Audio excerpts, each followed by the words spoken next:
Hello, నీ birthday కదా wish చేద్దామని చేసామన్నా. హ్యాపీ బర్త్డే అన్నా. థ్యాంక్స్ రా చెల్లెళ్ళు. ఏం బయటికి పోలేదా? నన్ను మీ వదిన పార్టీకి తీసుకొచ్చింది. ఇక్కడ తినే వాళ్ళు తింటున్నారు, తాగే వాళ్ళు తాగుతున్నారు. మరి కేక్ కటింగ్ ఇప్పుడే కేక్ కట్ చేస్తూ ఉన్న ఫోన్ చేశారు. ఎందుకు మీరెక్కడున్నారమ్మా? అదే ఫంక్షన్ లో నువ్వు కేక్ కట్ చేస్తా ఉంటే చూస్తూ ఉన్నావు. కరెక్ట్ గా కేక్ కటింగ్ టయానికి వచ్చారు. రండి, మీ వదిన కూడా ఒక ముక్క పెడుతురు. ఏమే మా తమ్ముడు కొడుకు వచ్చాడే. యారా ఏలగానే అల్ల వచ్చావు. ఊర్లో 12 వచ్చాలే పెద్దమ్మా. నీళ్లు తాగుతావా? ఏమైనా తింటావంటరా? తినేసే వచ్చుంటాడులే. ఏదో ఉండమంటే ఉండడు, వెళ్తా వెళ్తా అంటాడు. ఉంటాలే పెద్దమ్మా, ఈసారికి వచ్చినప్పుడు ఉండులే పోరా.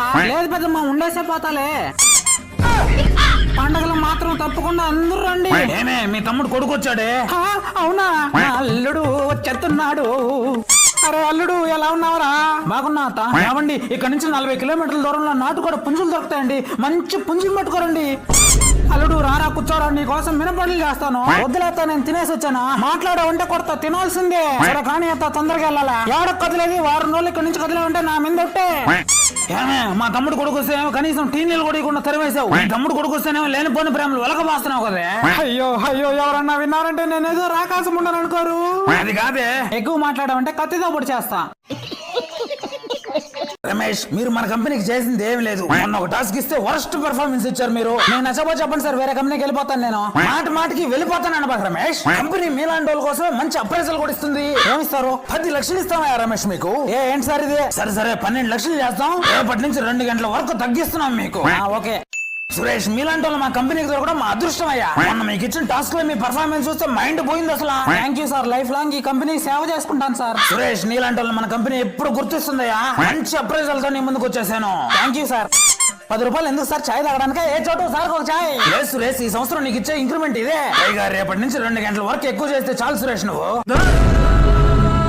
మా గొడ్డులాగా కష్టపడితేమో నాకేమో 10 రూపాయలు ఇంక్రిమెంట్. ఏమన్నా చేశాడంటే 10 లక్షలు ఇంక్రిమెంట్ ఇచ్చావు. ఈ రోజు ఇంటికి వచ్చా, ఏమే నాన్ వెజ్ చేయలేదా అని గట్టిగా అడిగా. దానికి నా పిల్లమా, ఒక్క నిమిషం ఆగండి ఇప్పుడే వస్తా అని చెప్పి కోపంగా లోపలికి పోయింది. ఇంతలో వేటు నీసి నుంచి ఒక మెసేజ్ వచ్చింది. నాన్ వెజ్ ఎందుకు వండలేదని భర్త చంపేసిన భార్య. అంతే, మెల్లగా వెనక్కి తిరుక్కునే నేరుగా రైల్వే స్టేషన్ వెళ్ళిపోయా. హైదరాబాద్ కి ఎక్కిన ట్రైన్ 3 రోజుల నుంచి ఇక్కడ రోడ్ల మీద తిరుక్కుంటున్నా. ఇంటికి మాత్రం సచ్చినా బాధ. మనకెందుకు రిస్క్? రోడ్ల మీద అడుక్కుంటా అయినా బతికేస్తాం, కానీ ఇంటికి మాత్రం బాధ. అందరిలో నార్మల్ ఇంటర్వ్యూ కాకుండా మనం కొంచెం డిఫరెంట్ గా ఇంటర్వ్యూ చేద్దాం. ఓకే సార్, నేనేం అడిగినా నువ్వు రివర్స్ లో ఆన్సర్ చెప్పాను, ఈ జాబ్ నీకే. ఓ సూపర్ సార్. మొదలెడదామా ఆపేద్దామా? తమ్ముడు, అన్నా నేను ఇంకా స్టార్ట్ చేయలేదురా. నువ్వు ఆల్రెడీ స్టార్ట్ చేసేసావు. తమ్ముడు, నేను ఇంకా క్వశ్చన్స్ అడగడం స్టార్ట్ చేయలేదు. అన్నా, నువ్వు క్వశ్చన్స్ అడగడం స్టార్ట్ చేసేసావు. చాలరా, చాలదురా, ఆపురా, ఆపనరా. నీకు జాబ్ లేదు, బయటికి పోరా.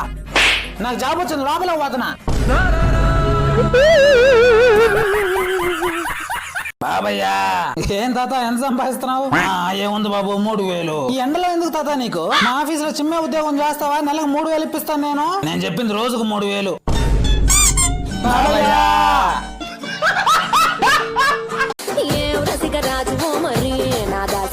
మామా నమస్తే. చెప్పరా. మా బడవ ఊళ్ళో అప్పే దొరకడం లేదు. ఏదన్నా ఐడియా ఉంటే చెప్పావా? అప్పు తీసుకోవడం అనేది ఒక కలరా, టెక్నిక్ చెప్తా ఇనుకో. చెప్పమా. అప్పటికేటప్పుడు కాన్ఫిడెంట్ గా ఉండాలి. ఫస్ట్ ఎవరు డబ్బులు ఇస్తారో గమనించి వాడితో బాగా ఫ్రెండ్షిప్ చేయాలి. అప్పుడప్పుడు టీ కాఫీ బిల్లు కూడా నువ్వే కట్టాలి. నమ్మకం కలిగించుకోవాలి ఫస్ట్. ఇంకోటి, నీ ఎప్పటికేటప్పుడు నీ కష్టాలు చెప్పి పడుకోబాక. ఏదో ఏటీఎం కార్డు పిన్ మర్చిపోయినానే, ఫోన్ పే లిమిట్ అయిందని చెప్పి పడుకో. అడిగేటప్పుడు చేతికి ఒక ఉంగరం ఉంటే మంచిది, రోల్డ్ గోల్డ్ అయినా పర్లే.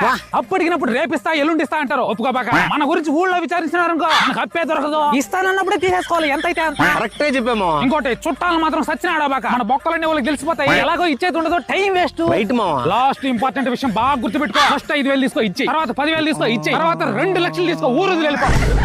ఈ స్థాయికి వచ్చామంటే ఐడియాస్ ముఖ్యం. ఏమండి, మన చుట్టాలు బస్ స్టాండ్ కు వచ్చినారు, కాస్త ఎక్కించుకోరండి. మీ సైడ్ వాళ్ళ, మా సైడ్ వాళ్ళ? మా సైడ్ వాళ్ళే. ఏమన్నా సత్రం అనుకుంటున్నావు? ఎవరు పడితే వాళ్ళు ఎప్పుడు పడితే అప్పుడు రావడానికి? ఎవరు రావడం లేదు, అత్త బొమ్మను. పాపం మా చెల్లి సెలవులకు వస్తానంటే ఎలా రావద్దు అనేదండి. అరే రాని, ఆ పిల్లకి మాత్రం ఎవరన్నారు చెప్పు?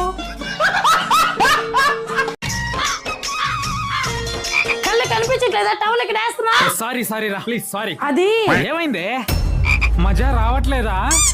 గొడవ వేసుకుందామా? సరే మళ్ళీ స్టార్ట్ చేద్దాం.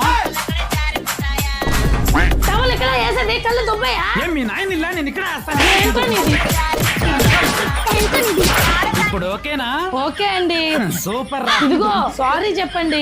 సారీ రా, నాకు తెలిసే మీకు రోజుకు ఒక్కసారైనా గొడవలు కావాలా. ఫైనల్ క్వశ్చన్, నీ స్ట్రెంత్ ఏంటి? Honesty sir. నా మనసులో ఏమనుకున్నా కానీ ఇట్టే నిజం చెప్పేస్తుంటా. వెరీ గుడ్, నాకు ఇట్లాంటి వాళ్ళే కావాల్సిందే. ఈ ఉద్యోగం నీకు ఇచ్చాను అనుకో, నెక్స్ట్ ఏం చేద్దాం అనుకుంటున్నావు? మీ కూతురికే లైనేస్తాను సార్, ఎలాగోలా పడేసి ఈ కంపెనీ నా పేరు మీద రాయించుకుంటా.